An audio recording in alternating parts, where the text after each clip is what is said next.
I watched the Republican debate, and I saw this guy, Ron Paul. He's my new hero. You know who I'm digging is that Ron Paul guy. I didn't know anything about him until a couple of days ago. I was watching something on Fox News. Whether it was not Bill O'Reilly, but it was something else. And they were interviewing Ron Paul. And I sat there, I figured he's just like some kooky right-wing, Republican. So I'm listening to the dude, and afterwards, Beth is sitting next to me, and I didn't say anything, and then all of a sudden I went, I think I agreed with everything that dude just said. and then she goes, I did too. Start the clock. What he was saying was we should listen to our enemy.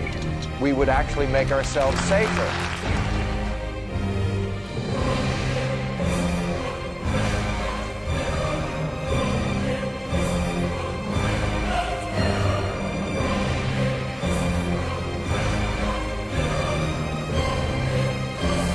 If you had to vote for one of them, is there one you would vote for? Who would you vote for? I mean, if you had to pick. I'd vote for Ron Paul if I had to pick.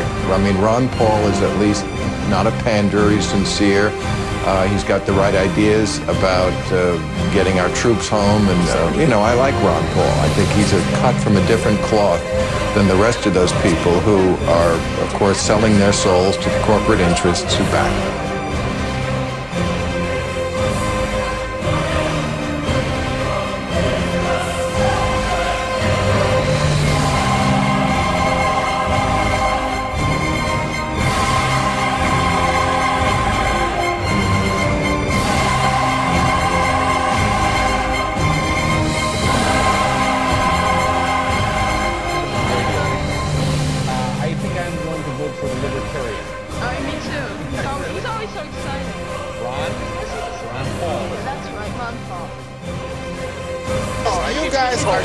Dismissive of Ron Paul, and you are so wrong.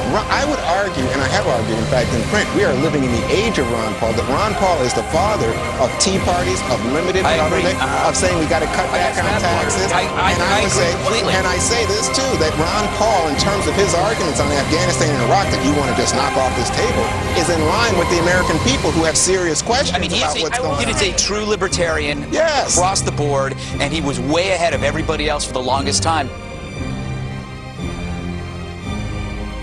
Should have been there, and I'm partially to blame for that. And why did Fox News not treat Ron Paul better? And he's been talking about this stuff for the past 8 years. Look, 10 years.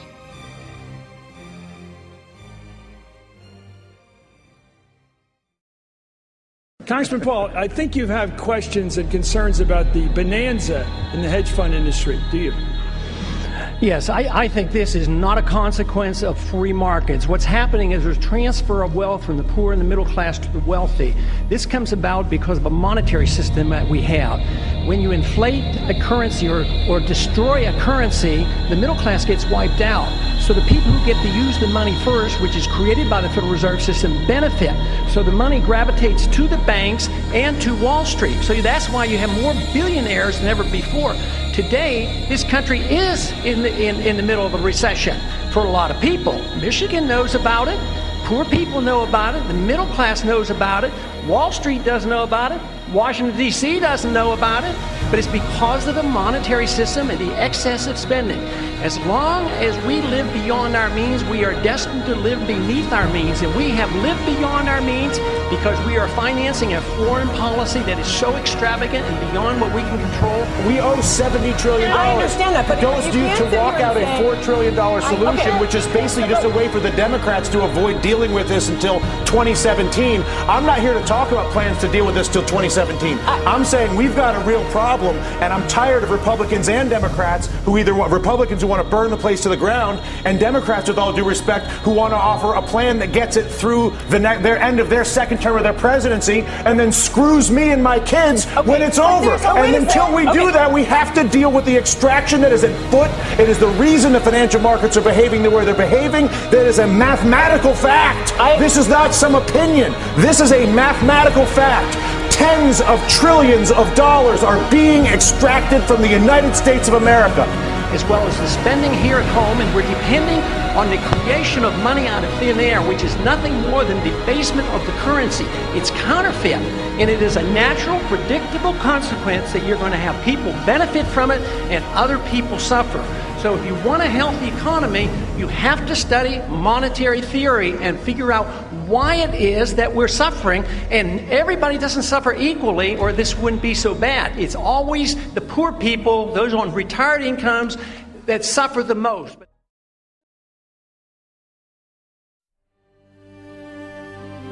Once you become knowledgeable, you have an obligation to do something about it.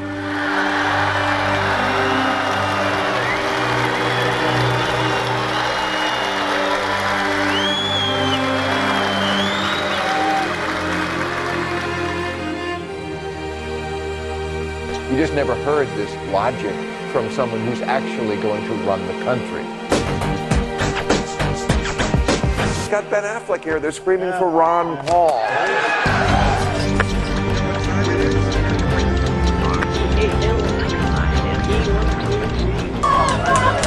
Give us back our Constitution!